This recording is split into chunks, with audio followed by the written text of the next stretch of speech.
Hello दोस्तों, the untold story में आपका स्वागत है। सबको पता है युग चार होते हैं, सतयुग, त्रेता युग, द्वापर युग और कलयुग।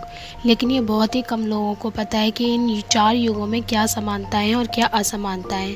प्राणियों का रहन सहन, जीवन यापन, मौसम की स्थिति, लोगों का व्यवहार, उनका चाल चलन, रंग रूप आदि सब कैसे हैं। आज मैं आपको यह सब कुछ बताऊंगी दोस्तों। इस वीडियो को मिस मत करना और इस वीडियो को एंड तक जरूर देखना। जैसा कि आप सब जानते हैं, आज के समय में कलयुग चल रहा है और कलयुग को लेकर कई सारी भविष्यवाणियां भी की गई हैं। और श्री कृष्ण ने भविष्यवाणी की थी कलयुग के लिए, जब द्रौपदी चीरहरण हुआ था।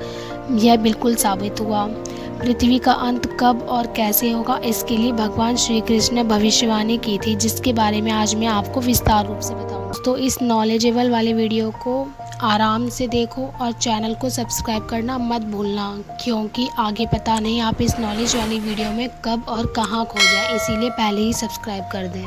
तो दोस्तों, हिंदू पुराण के अनुसार समय को चार युगों में बांटा गया है। हिंदू पुराण के अनुसार ऐसा माना जाता है कि जब भी किसी कालखंड में उस समय की परिस्थिति मानकों के अनुसार धर्म का लोप होने लगता है, तो भगवान श्री कृष्ण अवतरित होकर अधर्मियों का नाश करते हैं और फिर तीनों लोकों में धर्म की स्थापना करते हैं, जिसके बाद एक नए कालखंड यानी नए युग का आरंभ होता है। तो दोस्तों, आइए मिलकर हम इन चार युगों के बारे में जानते हैं। ऐसे तो हिंदू धर्म शास्त्रों के अनुसार इन चारों युगों का कई बार परिवर्तन हो चुका है, परंतु ऐसा माना जाता है कि सृष्टि के आरंभ में सबसे पहला कालखंड यानी युग सतयुग था। सतयुग की काल अवधि 4800 दिव्य वर्ष थी और ऐसा भी माना जाता है कि इस युग में मनुष्य की आयु 1 लाख वर्ष के करीब होती थी। साथ ही सतयुग में मनुष्यों की लंबाई भी आज की तुलना में काफ़ी ज़्यादा अधिक होती थी।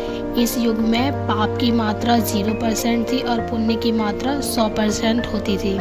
फिर भी सतयुग में श्री कृष्ण ने नरसिंह जैसे रूप अवतरित किए। अब यहाँ ये सवाल उठता है कि जब सतयुग में पाप नहीं थे तो श्री कृष्ण ने इन रूपों का अवतार क्यों लिया।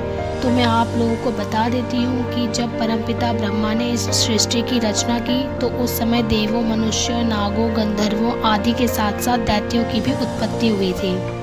हिंदू धर्म ग्रंथ की माने तो मनुष्य उस समय विकास की ओर अग्रसर हो रहा था, मतलब मनुष्य जानवरों से धीरे धीरे अपने वास्तविक रूप में आ रहा था।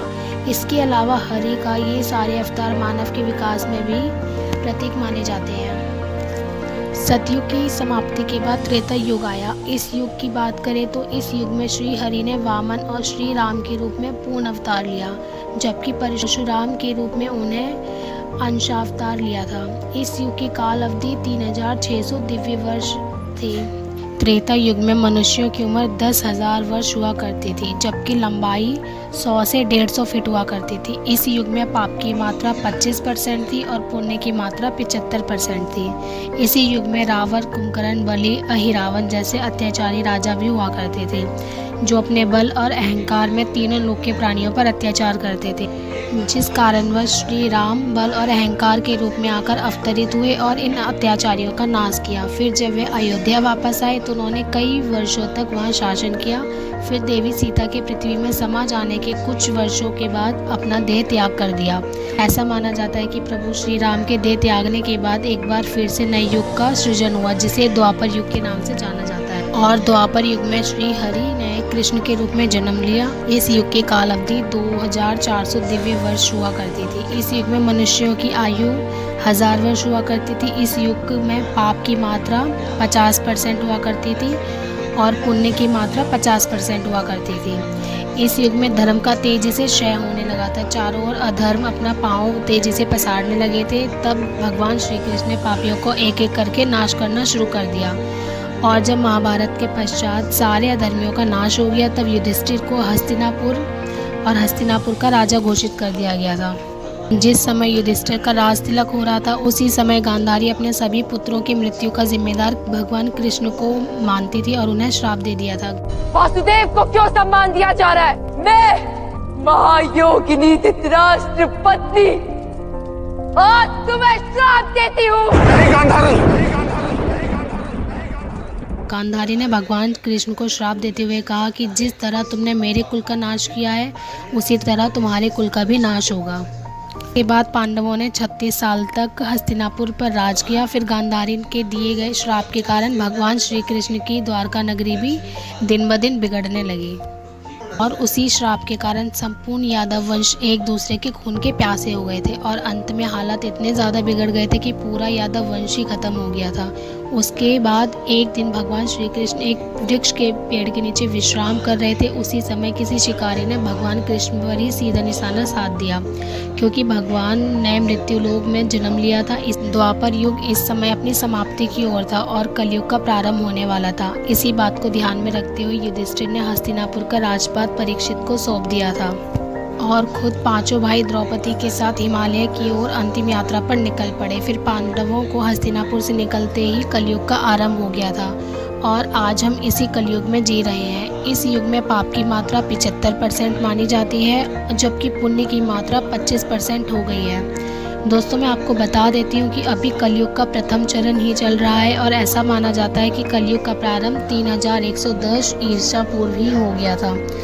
यानी अभी तक कलयुग ने अपना 5120 वर्ष ही पूरे किए हैं, जबकि इसे अंत होने में अभी बहुत ही ज़्यादा वर्ष बाकी हैं। परंतु कलयुग का अंत कैसा होगा इसका वर्णन पहले ही ब्रह्म पुराण में किया जा चुका है। ब्रह्म पुराण के अनुसार कलयुग के अंत में मनुष्य की आयु महज 12 वर्ष रह जाएगी। इस दौरान लोगों में द्वेष और दुर्भावना बढ़ेगी। कलयुग की उम्र जैसे जैसे बढ़ती जाएगी वैसे वैसे खून की नदियाँ बहती जाएंगी और सारी नदियाँ सूखती जाएंगी। बेईमान और अन्याय से धन कमाने वाले लोग बढ़ने लगेंगे।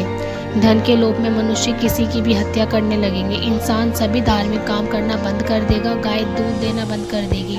मानवता नष्ट हो जाएगी। लड़कियां बिल्कुल भी सुरक्षित नहीं रहेंगी। उनका अपना ही घर में शोषण होने लगेगा। अपने ही घर के लोग उनके साथ व्यभिचार करने लगेंगे। सभी रिश्ते नष्ट होने लगेंगे, जबकि आतंक चरम सीमा पर होगा। कृष्ण कल की अवतार लेंगे और पृथ्वी से समस्त अधर्मियों का नाश कर देंगे और उसके बाद एक बार फिर से युग सतयुग का आरंभ होगा। दोस्तों, मैं आपको बता देती हूँ अभी तक युग परिवर्तन यह 22वां चक्र चल रहा है और वर्तमान युग समाप्त होने के बाद 23वां चक्र में प्रवेश करने लगेगा। कलयुग के बारे में श्री कृष्ण कहते हैं कि कलयुग में स्त्रियों को केवल अपने केशों से ही रूपवती होने का गुमान होगा। कलयुग में स्त्रियां गरीब लोगों को त्याग कर अमीर लोगों की तरफ आकर्षित होंगी।